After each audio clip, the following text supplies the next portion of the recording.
అందరూ బాగున్నారా? ప్రభువైన యేసుక్రీస్తు వారి నామమున అందరికీ వందనాలండి. అందరూ బాగున్నారా? పరిశుద్ధ గ్రంథంలో నుండి నేను మీకు ఒక మాట తెలియజేస్తానండి. ఆ మాట ఏమనగా, ఆ మాట కంటే ముందు ఒక పల్లవి పాడుకుందామండి. దావీదు కుమారుడా నన్ను దాటిపోకయా, నజరేతు వాడా నన్ను విడిచిపోకయా. దావీదు కుమారుడా నన్ను దాటిపోకయా, నజరేతు వాడా నన్ను విడిచిపోకయా. నీవు తప్ప నాకు ఈ లోకంలో ఎవరున్నారయ్యా, నీకు తప్ప నాలో ఎవరికి చోటే లేదయ్యా.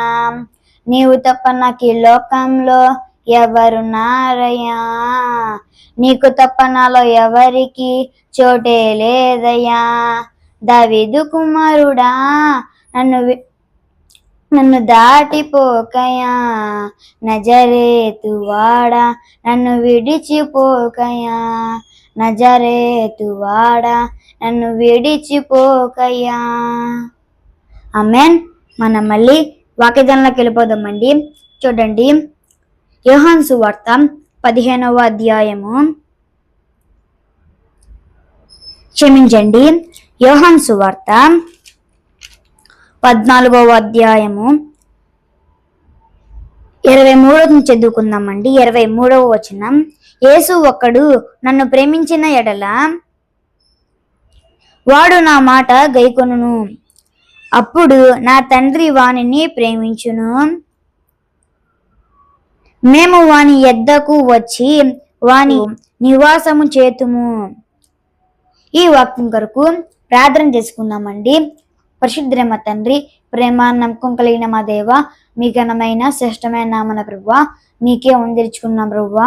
మరి ఈ వాక్యం చెప్తున్నా ప్రభువా, చెప్తే మీరు సహాయం చేయండి, దీవించండి. చెప్తున్నా మంచి ప్రభువా, ఈ వాక్యం ప్రతి అందరూ సహాయం చేయమని, వాళ్ళ ఇంట్లో మాటకు సహాయము దయచేయమని మా ప్రియ ప్రభు మా రక్షకుడైన క్రీస్తు వారి దివ్యమైన శ్రేష్టమైన నామంలోనే ప్రార్థన చేస్తున్నాం తండ్రి. ఆమెన్. ఆమెన్. చూడండి, ఇక్కడ ఒక మాట ఉందండి. ఇందులో కొన్ని మాటలు ఉన్నాయండి. ఆ మాట మీద తెలియజేస్తున్నాం. ఒకటో మాట ఏంటంటే యేసుని ప్రేమించుట, యేసుని ప్రేమించుట. రెండో మాట ఏంటంటే గైకొనుట, యేసును గైకొనుట. మన రెండో మాటలు చదువుతుందండి. దేవుడు ఏమన్నాడండి, ఎవరైతే మా ప్రభు అయిన యేసుక్రీస్తుని ప్రేమిస్తారో, అంటే మా ప్రభు అయిన యేసుక్రీస్తు వారు ఎవరిని ప్రేమిస్తున్నారు? తన తండ్రి ఆయన ప్రేమిస్తున్నాడు. ఇప్పుడు దేవుడు ఏమన్నాడు, మనల్ని కూడా ఆయన చిత్త ప్రకారం చేయమంటున్నాడు, ఆయన ప్రేమించమంటున్నాడు. దేవుడు మాత్రం దేవుడు ఏం చేస్తున్నాడు, దేవుడు మన ప్రభు అయిన యేసుక్రీస్తు వారు ఏం చేస్తున్నాడంటే తన తండ్రికి లోపడుతున్నాడు, తన తండ్రి చిత్త ప్రకారము చేస్తున్నాడు. మన ప్రభు అయిన యేసు మనల్ని ఏం చేయమన్నాడు, మనలను ఆయనకు లోబడి ఆయనను ఆరాధన చేయమంటున్నాడు, ఆయనను కీర్తించమన్నాడు, ఆయన ప్రేమించమంటున్నాడు. ఆయన ప్రేమించడానికి ఏమొచ్చిందండి, ఆయన ప్రేమించడం ఏంటండి, ఆయన మాటకు లోపడతామంట. ఏంటండి, నువ్వు ఆయన ప్రేమించడం ఏంటంటే ఆయన మాటకు లోపడతామంట. ఇది ఒకటన్నమాట. రెండో మాటలకి వెళ్ళిపోతాం. చూడండి, రెండోమైనండి గైకొనుచు, యేసును గైకొనుట. మన ఈ మాటలకు చూడండి, ఇక్కడ ఏంటంటే మనం ఎవరు గైకొనాలండి, మనం ఈ రెండు మాటల్లో మూడు విషయాలు నేర్చుకున్నాం. ఒకటేంటండి ప్రేమించుట, రెండేంటండి మనం ప్రేమిస్తే ఆయన మాట మనం వినగలుగుతాము, మూడేంటంటే ఆయన గై కొనగలుగుతాము. మూడమ ఏంటంటే మనం గై కొనటం, రెండమ గై కొనటం. మనం దేవుని ఏం గై కొనాలి, దేవుని కాలం చేయడం అంటే అది అలాంటిదేమో దాన్ని తేలిగ్గా తీసుకుంటున్నాము. ఏంటండి, మన దేవుని అలాంటి మనం తీసుకుంటున్నాం, తేలిగ్గా తీసుకుంటున్నాము. అంటే ప్రార్థన చేయకపోతే ఏమైద్దిలే, ప్రారంభం చేయాలని చేస్తున్నామండి మనము.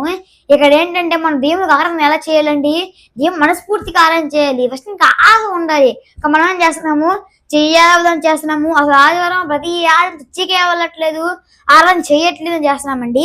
ఇది ఇక్కడ మాట. దేవుడి మాటలు దీవించును కాక. ఆమేన్.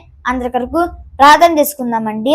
పరిశుద్ధుడైన తండ్రి, ప్రేమ నమ్మకం కలిగిన మా దేవ, మీ ఘనమైన శ్రేష్టమైన నామన ప్రభువా మీకే వందలించుకున్నాం ప్రభువా.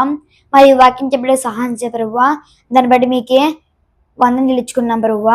మరి వాక్యం ప్రతి ఒక్క ప్రభువా మీరే వెలుగులా వంటకు సహాయం చేయండి, వాళ్ళ మాటకు సహాయం దయచేయమని మా ప్రభు మా రక్షకుడైన క్రీస్తు దివ్యమైన శ్రేష్టమైన నామలోనే ప్రార్థన చేయుచున్నాం తండ్రి, ఆమెన్.